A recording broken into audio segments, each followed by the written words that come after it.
ሰላም ሰላም ድላሞ ነኝ። እንደምን አላችሁ እንደምን ቆያችሁ?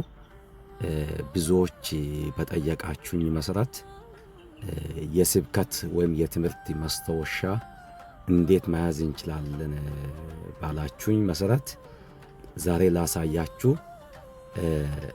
በጎግል ፕሌይ ስቶር ውስጥ ትገባላችሁ። ጎግል ፕሌይ ስቶር ውስጥ እዚህ ላሳያችሁ። ጎግል ፕሌይ ስቶር እዚህ ጋር ጎግል ፕሌይ ስቶር የሚለው አለ። ፕሌይ ስቶር የሚል እሱ ውስጥ ይገባላችሁ።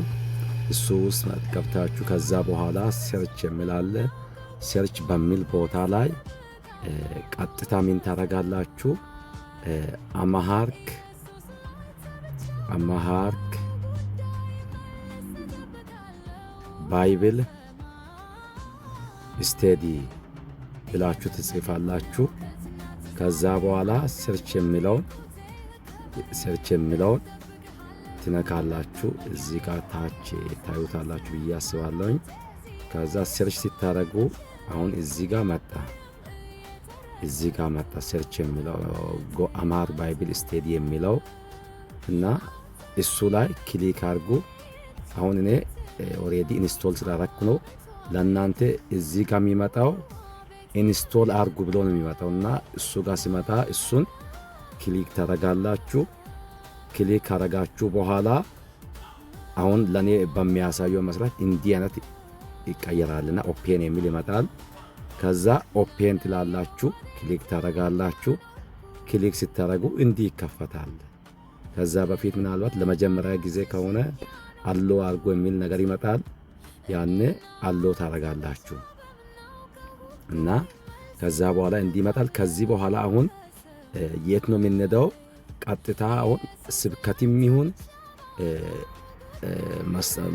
ትምህርትም ይሁን ማስታወሻ ለመያዝ ቀጥታ ወዴት ነው የምንሄደው? አንድ ስብከት ሲሆን ሰባኪው ምናልባት አብዛኛው ጊዜ ሰባኪው መጀመሪያ የመጽሐፍ ቅዱስን ክፍል ነው የሚናገረውና ለምሳሌ አንድ ክፍል ሊናገርና አንደኛ ነገሥት ይሄ እዚህ ጋር ነገሥት ነው የሚለው ምናልባት እንዲህ ሲታረጉ ጫን ብላችሁ ስትይዙ ያሳያችኋል።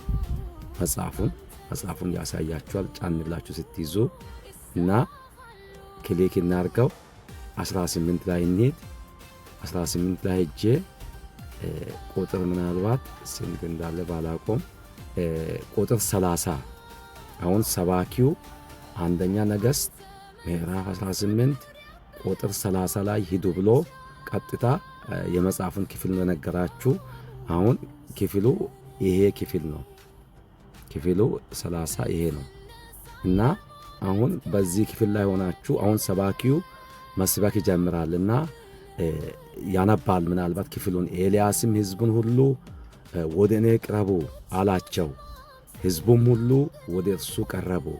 ፈርሶም የነበረውንም የእግዚአብሔርን መሠዊያ አበጀ ይላል እና ሰባኪው ስብከት ጀምሯል።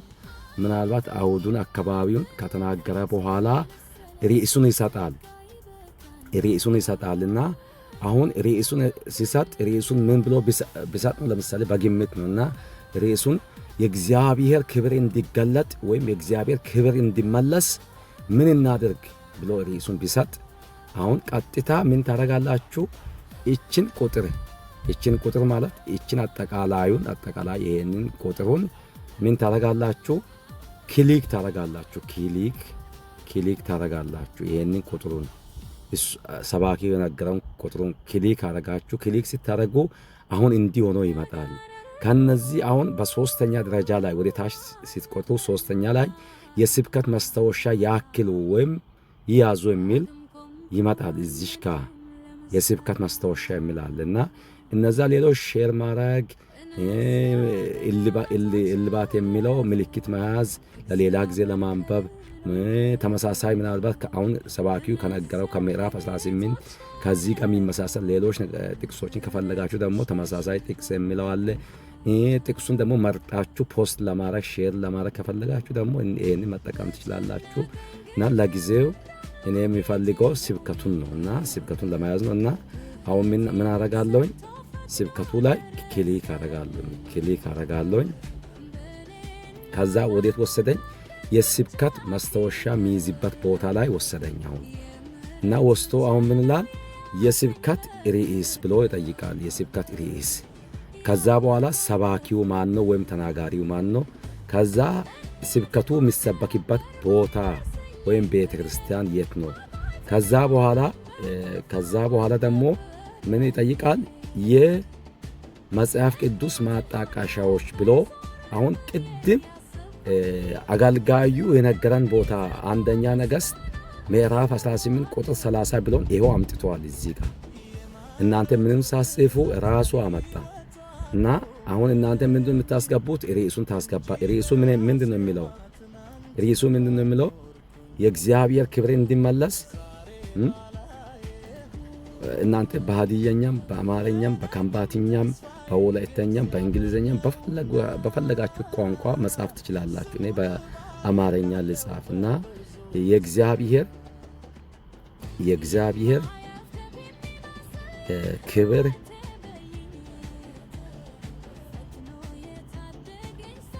እንዲመለስ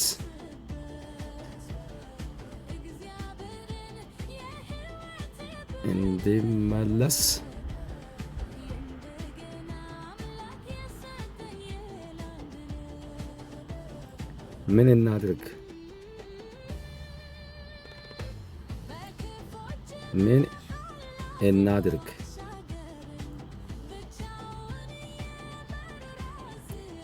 ምን እናድርግ? አማርኛ ስለሆነ ምን እናድርግ? ቆየው። ከዛ የስብከቱን ርዕስ ጽፌያለሁ። የስብከቱ ርዕሱ ተጽፏል። ሰባኪው ማኑ ቢባል ለምሳሌ እኔ ዝም ብዬ በቀላ ነው ልበልና ሰባኪው እዚህ ጋር በቀለ አበበ ልበል። በቀለ አበበ ነው። ቦታው የት ልበል? አዲስ አበባ ልበል። አዲስ አበባ የትም ማለት ትችላላችሁ እናንተ። ከዛ ጥቅሱን ይኸው ሰጥቶኛል። ሌላ ተጨማሪ ጥቅስ ቢሰጠኝ ደግሞ ቢጠይቀኝ ሌላ ተጨማሪ ጥቅስ ሰባኪው ቢሰጠኝ እዚህ ጋር ምን ይላል? ጥቅስ ይምረጡ የሚል አለ። በተጨማሪ ደግሞ ጥቅስ ይጻፉ ብሎ እዚህ ጋር እንዲህ መጻፍ ይቻላል ብሎ ቦታ ሰጥቶኛል። ስለዚህ አሁን ሰባኪው ሌላ ጥቅስ ቢሰጠኝ ለምሳሌ ዘፍጥረት ለምሳሌ አንደኛ ሳሙኤል ምዕራፍ 2 ብል እና ከዚህ አሁን ሊስት ሲያደርግ እንዲህ ይመጣል። አንደኛ ሳሙኤል ይፈልጋለኝ። አንደኛ ሳሙኤል እዚህ ጋር አገኘሁት። ምዕራፍ 2 ነው አለኝ። 2 ወሰድኩት እና ቁጥር 15 ነው ያለኝ። 15 ወሰድኩት። ይኸው እዚህ ጋር መጣ እና ሌላ ደግሞ ቢፈልግ በአጭሩ ደግሞ መጻፍ ይችላለኝ። ለምሳሌ ምን ብዬ ልጻፍ? ማቴዎስ ወንጌል ልበል። ማቴዎስ ሰባኪው ሲሰጠኝ ማቴዎስ ወንጌል እና ማቴዎስ ወንጌል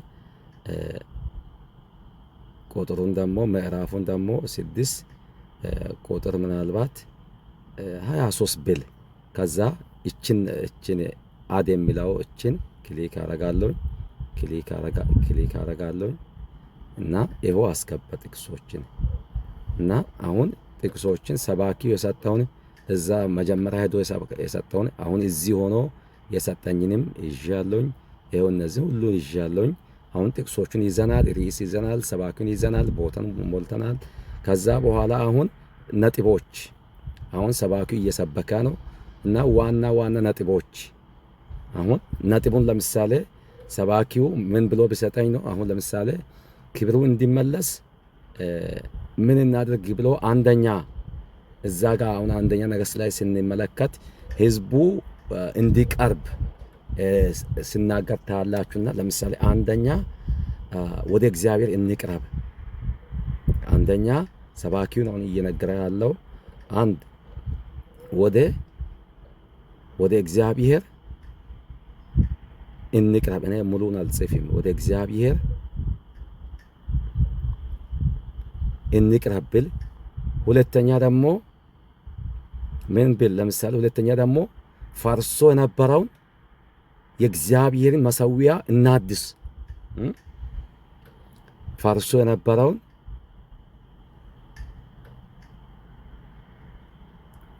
የነበረውን ምኑን የእግዚአብሔርን መሠዊያ